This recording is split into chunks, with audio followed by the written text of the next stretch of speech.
So I ask this to every musician I talk to because I am fascinated on how you folks write songs and don't copy the next one that just came out 2 days ago and all that kind of stuff. So what's your process for writing as a song? Is it lyrics first? Is it Always lyrics first.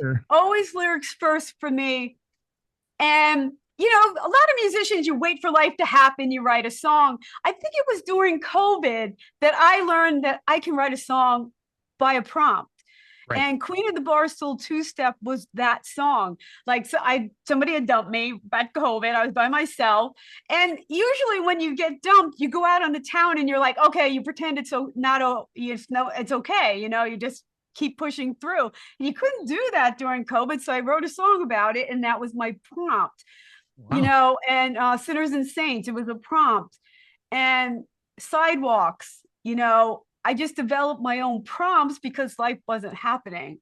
So do you have to go out every week and just like get drunk and tanked and all that and go, we're going to write some songs, party up, girls, woo woo.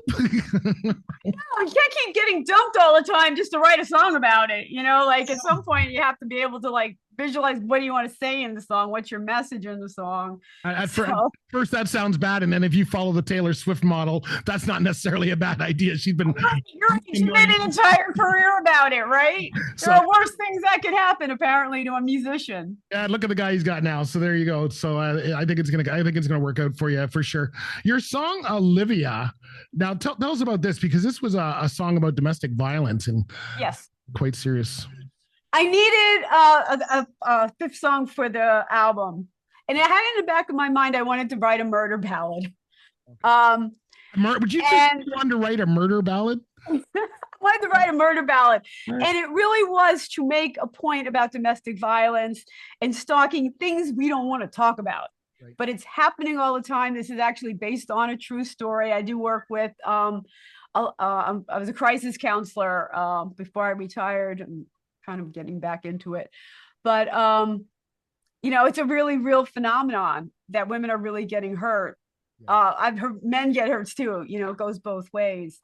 But this was a song to do this, and Olivia doesn't make it.